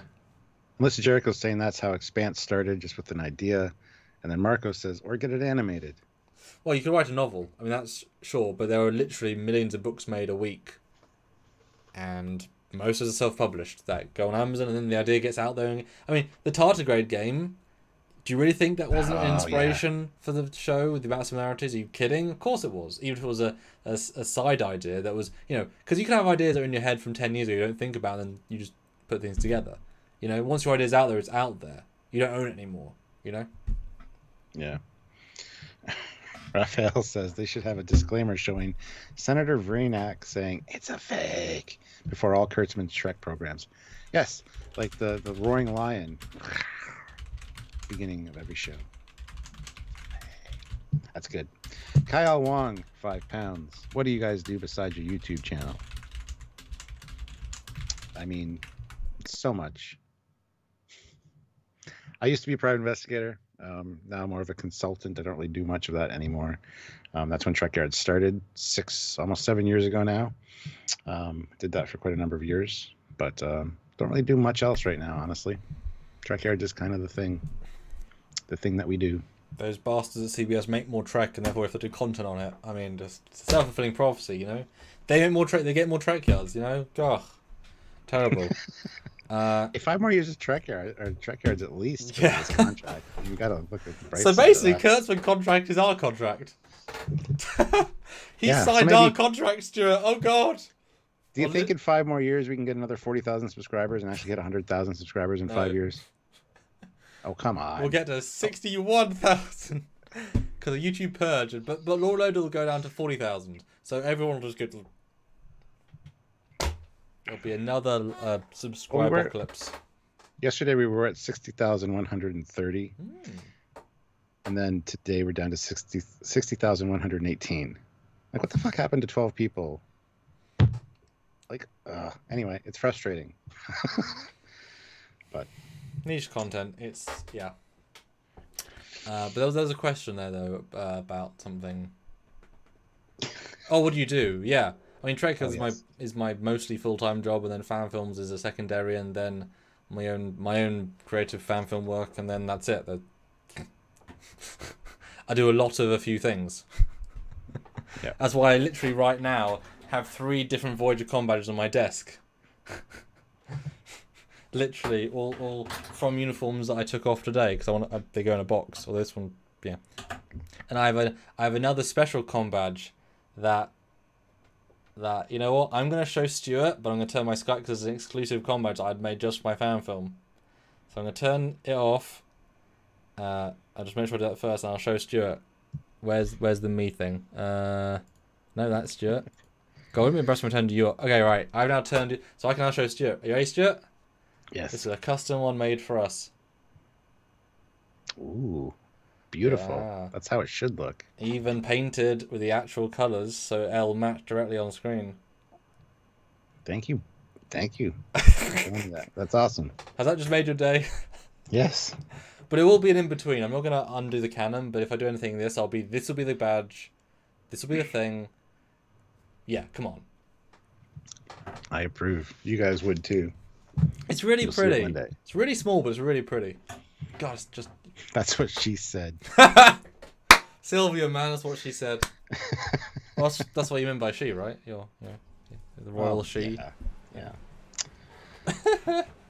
Wasn't that fun for everyone, not seeing the fun thing? Well, should we talk about now, like, his ideas? Like, a Comedy Wharf show. Yes. A Starfleet Academy show, which has been in the works talked about for years. Well, that was the idea for Star Trek 6. So that's been an idea for 25 years. Let's not call that his idea by any means. I know, but these are the things that are mentioned in the article. Like, they're his ideas. And he's pushing the Section 31 thing again in the article. That's something he really wanted to get off the ground. Well, the more he mentions it, the more likely it is to happen. It's another buzzword. I mean, he's a marketing guy. Yeah. You know, he knows sort of what to say to appease a lot of people, but not people that really pay attention, you know? And a Comedy Wharf show? Seriously? The article even said, you know, Michael Dorn's been trying to get Worf back in the spotlight for years now. I hope that was just a tongue-in-cheek joke, because what? Well, it's also important because that would totally rely on Michael Dorn being fully committed. So you'd imagine Michael Dorn waking up this morning saying, "Michael, did you hear what? As Kurtzman said, he wants to do a Comedy Wharf show." Well, I don't. Get someone else. It's like, well, I guess it's not. You know what I mean? So yeah, a bit limited.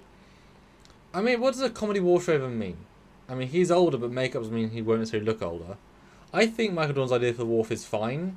As long as it's not the one and only show, it's a fine idea. Just don't mess with canon overall. But, you know, a Worf miniseries in the Clone Empire, 10 episodes, well, I guess that's a series these days. 6 episodes or 2 movies back to back, you know, yeah. And Los Jericho says, why a comedy show? Because in the same article, Alex Kurtzman goes on to say that he wants to try, he would branch out more into different things. Genres. And it's like... Even though we have a comedy show called Lower Decks, and arguably probably might be semi-comedic as well. And I know, but people like Lower Decks, Samuel. We have to have something not though, because that's what Kurtzman likes. Yeah. That is strange. I mean, you could always have an animated Worf show and not have Michael Dorn as the voice. I mean, they've done that with other animated franchises, like the new Transformers on Netflix, with all the shitty voice acting. Yeah, but then what is the point, obviously? Because Worf isn't he's a gag in himself, but he is not a funny character. So, and at that point in his career, he's either a captain of a ship, a very well-respected second captain of a ship, an ambassador, or a security chief liaison somewhere else. None of those roles are comedic. Like, specifically. You know, ambassador to the Klingon Empire isn't him cracking jokes. Joshua Stearns throws in $5. Thank you. Thank you so much. I would love to see Worf as captain of the Enterprise E alongside Picard timeline. I don't think he made a great captain of the E, though. I don't think Starfleet would give the flagship to a Klingon. No offense to Klingon, but there are more experienced captains available. Do you know what I mean? Like, nothing against the character of Worf, but if he's the best captain available, that's a bad sign to captains available. You know? Yeah. And considering in DS9, Sisko even told him, this is going on your permanent record. You'll probably never get a captaincy. Well, just make him captain of a Defiant. I mean, that's the perfect ship for him. It's small, so he doesn't have to have much of a crew to interact with. The beds aren't comfortable. Obviously, that'd be, have a Defiant show. Although we missed one, Romulan War, the Romulan War, one of my many directors, 10-episode limited series of the Earth Romulan War, with cameos from the Enterprise cast. But the Romulan War, at the Romulan War on YouTube, then our show would be less relevant because they'd have their own Romulan War. Don't diminish our show, Mark. Let us be the Romulan War for another couple of years, please. We put so much work into it. 158 people watching, 159 now. 164 likes. Hit that like button, guys. I want to get to 175 now. We did hit our 150 goal, but I want to do 175 at least. Oh, no, 200. I'm being nice. I'm doing the gentle baby steps. I'm being nice, too. There's my nice. It's either one of us is, like, demanding something. Anyway. Well, let's see the like spike right now. I'm the captain. For 164, I want to see 10 spike right now. Click that like button. There's enough of you here. Click it. It's a button. It's free. It's really free. It can jump if you just click it. Not twice. Then it'll go down. On your phone, on your iPad, if you've got a touchscreen, don't click like on your main TV if it's not a touchscreen, and don't click it hard. If you break your TV clicking like on Trekyards that isn't a like, also muted, that would be a shame. But click like, 5 more. Click like. And sign into all your other accounts and click like as well. We hit 175 already, so now we got to go with Samuel's 200. I mean, I should just. We do. I should have listened to you. You're my commander. You're the one The like button, you need to click it. Romulan War says they can hire us to make it. Mark, I would hire you to make it. If I was in charge, you have good ideas. Just they're not shells. They're micro torpedoes. If I'm signing the checks, Mark, they're micro torpedoes. It's the only thing I'd change. That's a very small thing to change. But I'd have a scene about it. There'd be dialogue in one of the actors would show one. It'd be a whole thing. Iron Sniper 1 throws in $5, so thank you so much. And he's a sniper. He might actually get the last super chat slot. Sniper, stay around because we always have the last super chat slot where people snipe in. So if you got it in the name. So, but anyway, he says, I agree with what someone else in chat said. In my opinion, this is a very bad idea. He is going to run Trek more into the ground than he already has. But it's improved last year in general. We got Vortex. Season 3 of Discovery was a massive improvement over the first 2 seasons. Strange New Worlds has a lot of hope for it. But so did everything else, so let's not... I know, shut up. Yeah. So it has all of them... Now, Picard has not improved, but that was also... Apparently, we heard after the fact that was changed way more. Even Michael Chabon was using as an outlook for issues he had with his own father, so it wasn't coming from a pure place of Trek story. It was coming from a personal place of, I have a thing I want to tell that, you know, goes against the point of the character a little bit, except so there was, you know, more motivation than just telling the story, etc. Yeah. And you don't know that until after. You know, I mean, Patrick didn't know he was going to die until he died, and the story was pitched wasn't the story they told. So, you know. James Garrison says, "Do we think that Kurtzman will make the Quentin Tarantino Trek film happen?" No, I don't think so. And I don't necessarily want that, because Quentin Tarantino, I don't know. I don't think it would work. I mean, Kurtzman hasn't anything to do with that. If Tarantino wants to make it, it'll happen. The only reason it might have happened is because he said, "I want to make it." That's the only reason. No one reached out to him. He said it one time, and Paramount took it and ran with it as a news story to make money off clicks. You know. What? People do that? Which is, I mean, sure, you know, whatever. Same thing with, you know, Thor being in Star Trek 4, etc. You know. Star Trek. It should just be called Star Trek Thor. That was a joke at the time, Stuart. Yes, absolutely. Oh, it was. I didn't hear that. Well, because it came and went, didn't it? It's like, and he's awful. Yeah.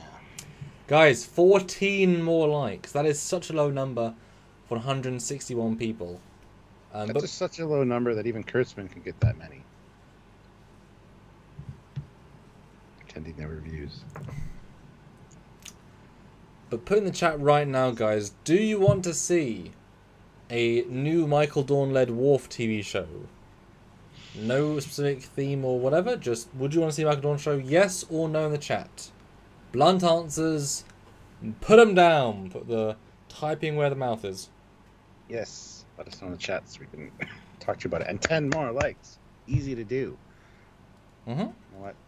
I can even add 10 more likes. I'm going to go like... Oh my god, wow. That is... He never does that. That's a real commitment to the quality. I hardly ever do that. I do it once or twice when we have a nice goal in mind. I'm going to do it right now. I'm going to click it right now. There we go. Sign up because I did it. Because I'm awesome. Excellent. 5 more likes, guys. I'm just going to quickly grab a glass of water because I'm getting quite thirsty. Okay, so you guys are talking about a warp show, and it's no, nope, nope, no, no. Odo and Nog can never come back. I know, it's so sad. No, yes, I don't know. Yes, bring it on. Not really. Yeah, why not?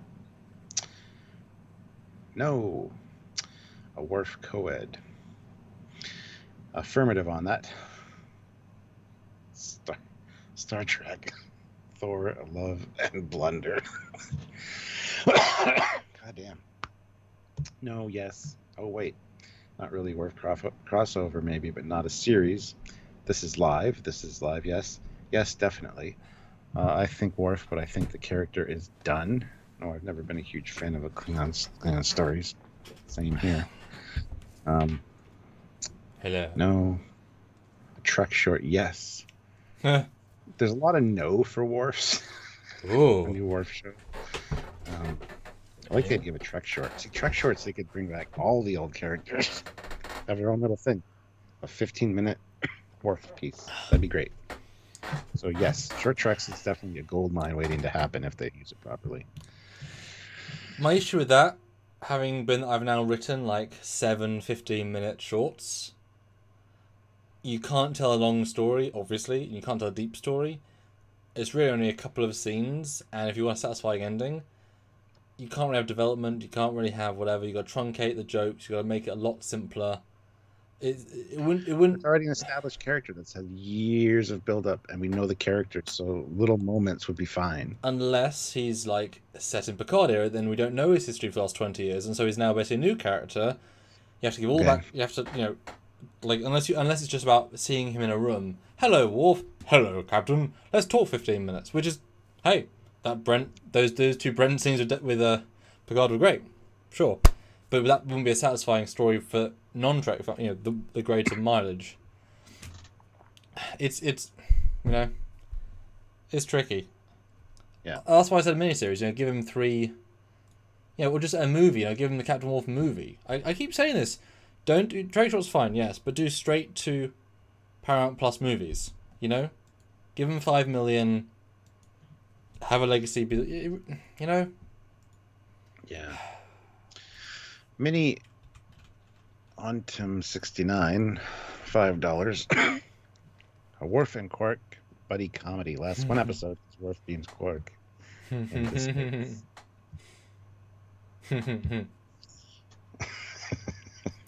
that could work.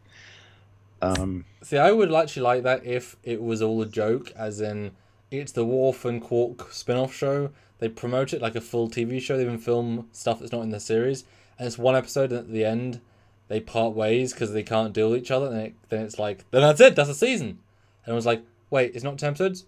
No, we never said it was. It's like, but we assumed. Yeah, you assumed. As a one-off sort of.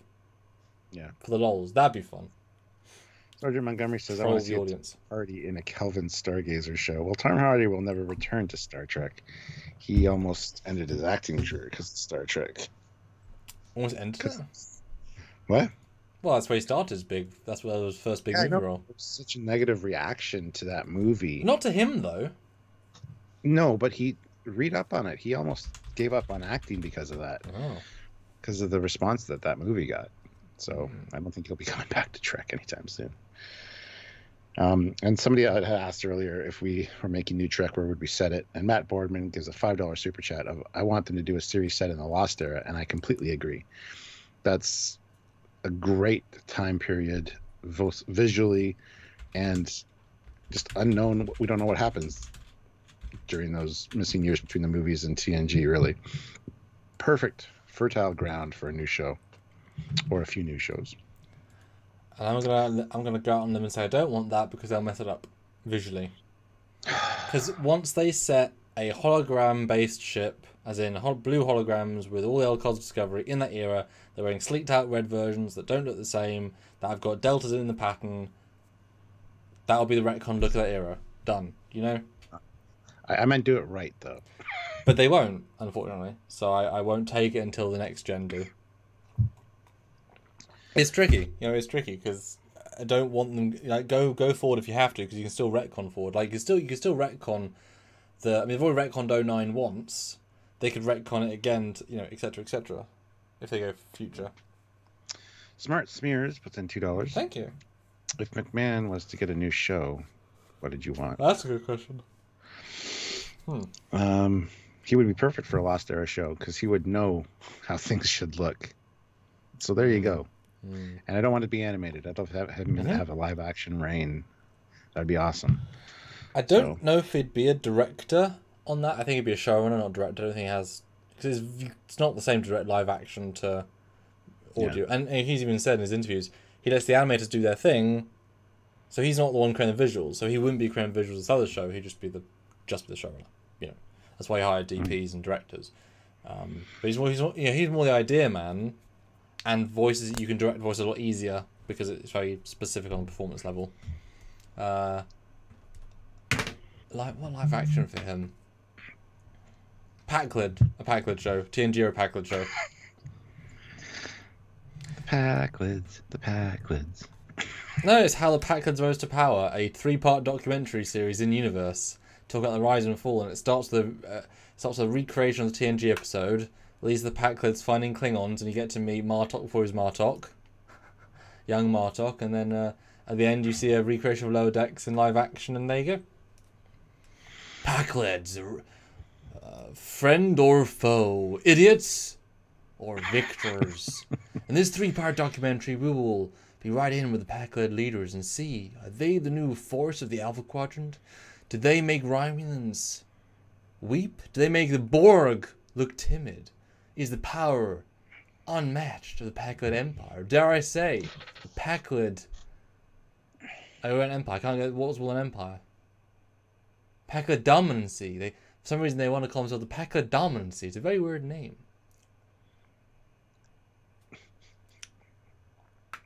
I can semi-improv, guys. That's pretty good. Thank you. Appreciate that. The Doctor. If I did Lost Era, I'd get it's on the Enterprise B. No, we don't need to see the Enterprise B. We know what happens to them. We know what happens to Rachel Garrett. No. Do another goddamn ship. Race goes on to say, We have no idea what's happening to the bee, and you could bring back Captain Cameron.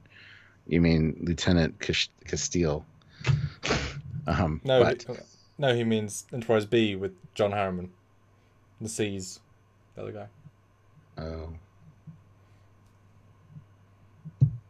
Yeah. I mean, I would set a new show if you're in Australia on the Excelsior. On the Excelsior class, because you can do a lot with that. It's big enough to be the next Connie, because it is the next Connie, but you don't know what's in it enough. I do agree. Okay, I do agree with him on the Enterprise B. I was thinking Lost Era and Enterprise C, so my bad. Well, they are the same, but also not. I know. Yeah. It's really just in between the two. Because you'd want the B costumes rather than C costumes. Yes. So maybe the Enterprise B.5. The hidden secret ship in between the two. Enterprise BB. Well, I mean, there were 5 starships bearing the name Enterprise until suddenly there were fucking 6. So why not throw in another one in between, top secret one? Like the War Doctor. Because they decommissioned it, and therefore, I mean, to be fair, that would be a fun story. The original Enterprise C was commissioned, did something really bad or whatever, got uncommissioned, then recommissioned a new ship to take up the place. I would buy that. I would buy that. I mean, it'd only be like commissioned for like 2 weeks, like a really absurd like sort of story. What do you guys think? That'd be kind of fun. Because you can imagine that, like they promote it. We were doing an Enterprise C show, and they released the first image of the ship, and everyone's like, "Cannon break! Cannon break! That's not Enterprise C!" And then you see like a first CG trailer, and then there's an ambassador ship in dry dock next to it. And it's Proberts. It's Proberts. Well, that's a bit. I'll be funnier than that. No, it'd be a dreadnought. It'd be But you see you pan past the ambassador class under construction. It says US ambassador. Then you pan to the Enterprise C. It's like, oh, okay, they do understand. That'd be fun. There you go. Richard Kennedy, £10. Oh, thank you. So this may not be a bad thing. Keeps Trek alive. It's been getting better. Picard season 2 looks good. It does with Q and stuff. Absolutely. Lower Decks is good. Discovery season 3 was good. We'll agree there. Strange New Worlds has a lot of promise. We'll agree there. He may be learning from his past mistakes. Yes, he very well could be. Or he could just be listening to people under him going, we hate getting criticized for all this shit. Please do better. And I'm not going to do what you say anymore. Which a lot of them were not his fault. He walked into them. Yeah. And 202 likes. We hit our 200 goal. Let's do 220 now. We've always got to up that goal. 220 likes, guys. Hit that like button. Would really appreciate it. The doctor says, kind of done with retconning, though. I'm more in favor of moving forward. Oh, sure. Right. G. Yes. That's always the easy out. But you can't keep advancing tech. I guess you can, because now we're 900 years in the future. God, that fleet's ugly. I just saw a picture of the fleet, and there's 2 ships that are maybe okay. The rest are just, even the Andor like one is just hideous. Yes, we need to. It's a tangent. Yes, we need to look at that picture and do an episode. Yeah. Yes, we will need to do that as a. Let's chat about that. There's a lot to talk about. There's a lot to talk about there. There you go. Joshua Stearns, $5. I think I read somewhere that Kurtzman likes the Gorn, so that gets a thumbs up from me. Well, yeah, I would like to see more Gorn. I mean, we saw some in Lower Decks, so yeah, let's do a Gorn show. You're all Gorn. I love it. Hey, Gorn wedding, man. That was great. Yep, that was great. I hope Lower Decks is not a letdown, because the problem is now the bar is so high. Oh. Well, do you ever think we're going to see the Great Koala Universe God again? Yes. Maybe they'll have somebody in one of the shows say Great Koala and Sky with their hands up like I did in season 1, just like to reference. Well, that'd be great if it's like, why is there a guy with curly hair shouting about the koala of the sky randomly? It's like, And why is there a guy off screen with blonde hair, or so he tells the animators? Oh, I'm sending you something, Who's Samuel, yelling? right now. I'm sending you something on Messenger. Remember that project we're going to be a part of or star in? Oh, yes. There's new artwork, so check that out. I think you'll be pleasantly surprised. My face is so thin and pointy. just like in real life. It's fine. It's really not. Well, that's cool though. That's great. Yeah. What are we on? What's that? What are we on? What ship? The Audacity.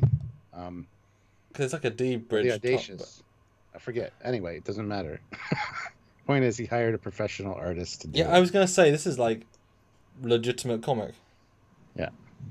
You look anime as well, like. So. Huh. The commander and myself might be in a comic coming up eventually. There you go. He's seeing it for the new art for the first time right now. So I don't want a pointed. I don't want a jaw like that on a smooth jaw personally. Well, it's the angle I think as well. Okay. I don't know. Because your jaw's a good combination. I like your goatee. That's cool. I love you got glasses. It's like it's supposed to. It's my character. I know, but it's just so weird to see him in Trek. And good use of the other alien from Beyond. That's a nice touch. Holy shit! Spoilers. All right, I shouldn't have sensed that till after. Look, Stuart, anyway. There's lots of aliens from Beyond. Remember, 50 new aliens. 50 new ones.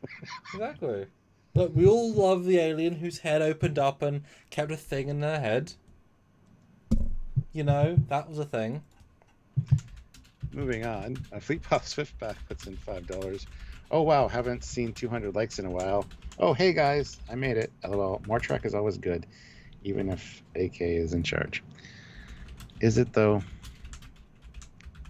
Is it really? Fleet Pop Swiftback puts in another $2. Gorn Wedding. I'm in. I want to get chewed on. Well, hey now.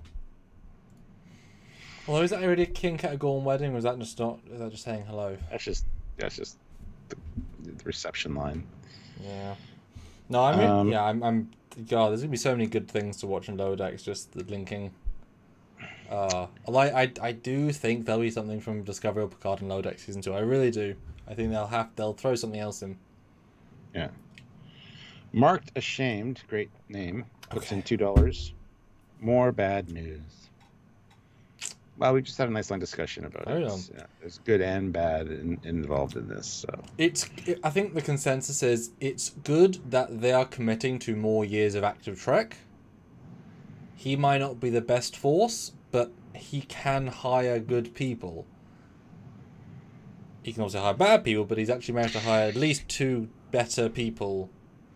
And he obviously didn't. I don't think he hired Brian Fuller. I think we don't hear. I don't think we know that story of who actually got Brian Fuller on. Yeah. Like who was first. But Jamie says more Kurtzman equals more Trek equals more Trekyards. Yeah. Yeah. Hold on, I'm just typing something up here, Samuel. If you want to address the chat, I'll be with you in a second. Yes. No, and I say thank you everyone for having such a balanced debate. I know we all have our opinions. Have we changed anyone's mind here? I think we've actively had good discussion, broken down what, how, and who he's done. And a lot of other channels may be very reactionary here and just complain. I think we've been very uncomplainy, more broken it down. And there's obviously positive and negatives, but I'm very pleased with that because yeah, this has been a good thing. You know, we got a few comments that you'd shared to me, etc., saying, "Oh, we're gonna hate on it," or and obviously we would, we said to ourselves, said, "Well, they haven't seen Trekyards then." But some people, as we know, in Discovery Season 1, watched the same 2-hour episode review that we did, and in the same comment section, only a few apart, one said, with CBS shills, when do we start getting paid by CBS? Yeah. And one said, you effing haters, go away, if you don't like it, don't watch it. It's the same video, how can both opinions? But what does that really mean, Stuart, if you're getting both opinions side by side? They hear what they want to hear. They hear what enforces their beliefs. This is the world we live in. And speaking of guys, I hope you're all it means we're doing something right. That's what exactly. That's true. Everyone hates you then you're in the middle, and you can be in the middle, that sort of thing. Yeah, but I want to see a subscriber jump. I don't know. I'm looking at the subscriber thing right now. Guys, hit that subscribe button if you're not subscribed. Because that would be great. Yeah, and because obviously we are like T-minus a few days away from new Lower Decks, and Lower Decks previously you got at least 3 new videos a day. No, you got at least 3 new edited videos a week, and some weeks got 5. I know for Picard and Discovery it's always 5. We really try. So lots of new content coming. Yeah. Ed content, which is all for you guys. We don't get any ad revenue worth it. That's all just for you guys and for the discussion. And then the lives where you can be part of the conversation and help form our opinions and work it through. But I think we're almost done here. Another 4 likes would be great. I want to get to 215 likes now. Oh, actually, I still want 220. Let's get 9 more likes, guys. And honestly, another... Do the math. $20. Another $20 would be fantastic. This has been our best live in a long while, which is amazing considering this is... I'll just pat myself on the back for Thanks, Alex Kurtzman. Thanks, CBS and Alex Kurtzman. So, you know... but, and just to give one more brief story, as we hopefully get the last 15 now. When we went to Vegas last, we met several more of the Discovery cast. And one of them knew us. Actually thanked us for our review style and our balanced review, and was super friendly, super nice. And given there are other people at the convention that he wasn't as fond of, and we know people watch us that we don't know who watch us, and we're still going to be balanced either way. And obviously, if they watch a certain moment, we might be more harsh or more positive. Hopefully, they watch a good chunk of the review to see both sides. But that shows we're doing a good job. If those on the cast, and we're not aiming it for them, it's for everybody, and they appreciate it. Says a lot. Yeah. Excuse me. James McGill, $5. James! Exciting to have new Star Trek, yet concerned. Oh, yeah, concerned. We'll have another Discovery Season 1, where nothing seems canonical, and turbolift scenes are ridiculous. Don't let us down, Alex. Yeah. Turbolifts. Grant McGregor, $5. Have you guys ever read Legends of the Ferengi? Short stories behind the rules of acquisition, also an audiobook, which should be made into a miniseries.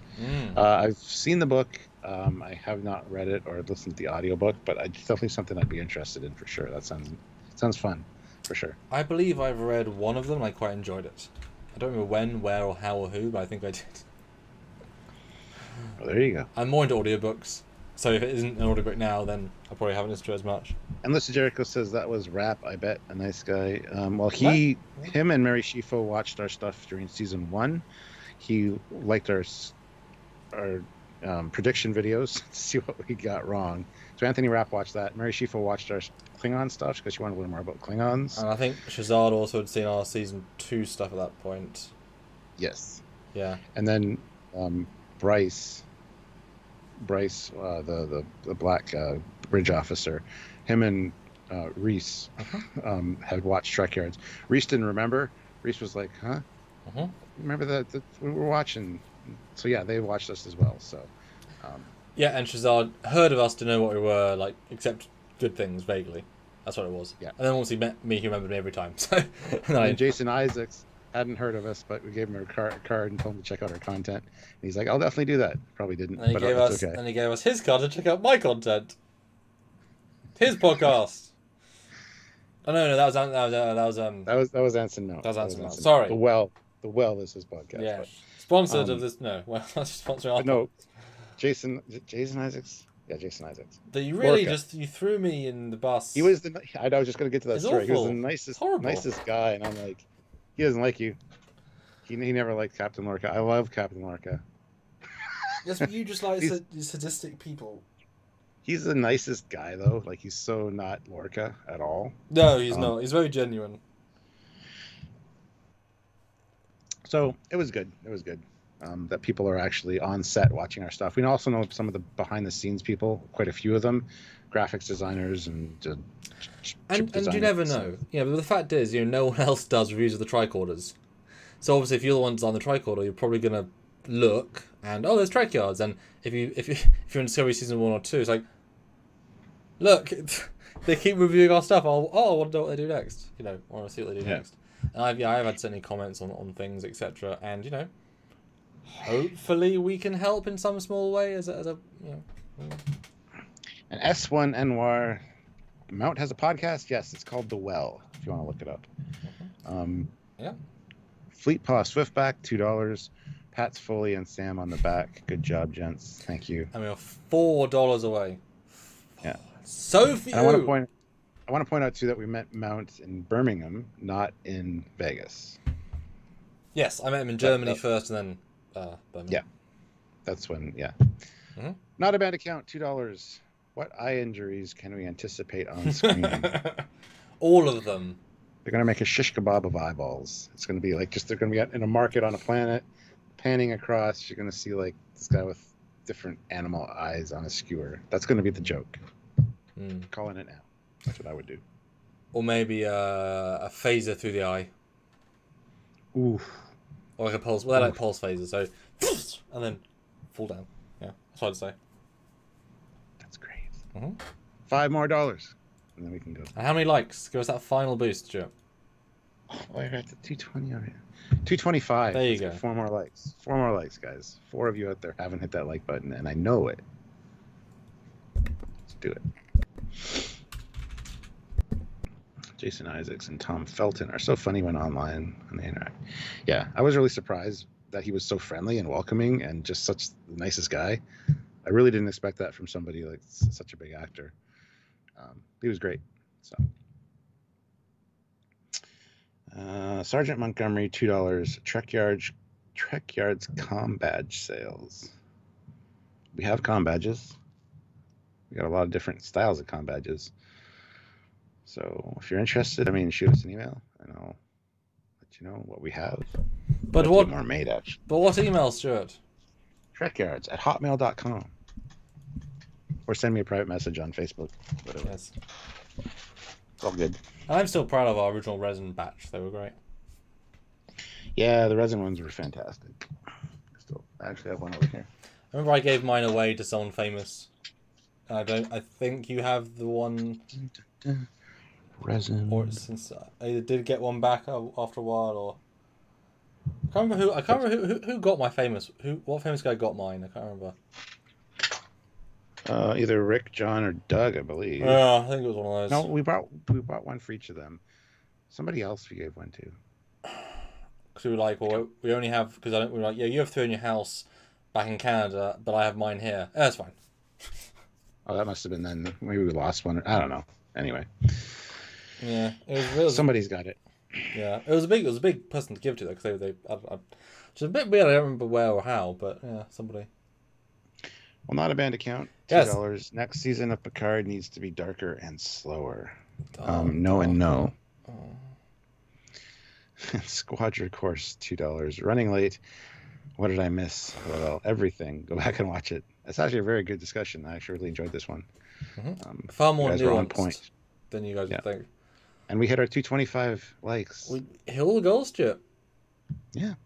Although, briefly, as someone mentioned about the Doctor Who thing, since I started Doctor Who, who's excited about Chris Chibnall moving on in the chat below? Put in the chat. Not about Jodie Whittaker, because the actor is only as good as the script. Because a good actor can do bad work with a bad script, bad actor can do good work with a good script. So, who's excited for Chris Chibnall leaving, and only after 3 years, which means he's the shortest running showrunner for a while. I'm excited. I'm excited for it apparently because of the way you talked about him earlier. So, yay! Don't let the door hit you on the way out.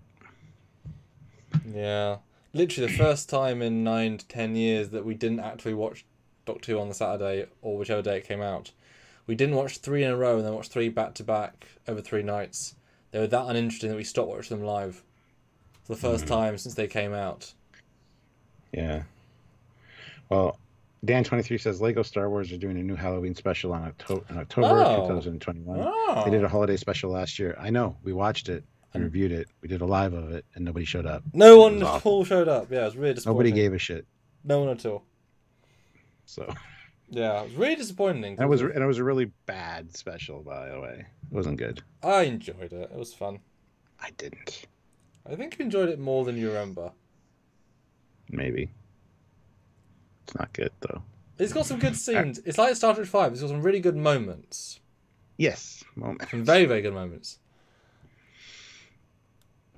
And on that rather disappointing note. No. We're linking everything to it. It's fine. Thank you guys for watching. Tune in tomorrow. Don't know what we're doing for a live. Might have a guest. Oh, we'll yes, see. confirmed. Joshua Irwin of the Avalon Universe fan film franchise will be joining us at normal time. Talk about the Avalon Universe, all his many films, and also his current GoFundMe to support. Now, when I say at least 3 more films, I mean at least 3 more films, and then everything makes in between, because he will. So that'll be fun. So tune in. The premier fan filmmaker right now, who over delivers everything. So yeah, tune in at the same time. We'll see you then. Until then, he's Commander Cockings. He's Captain Foley. You guys are amazing. You absolutely are. Thank you so much, guys. Bye, guys.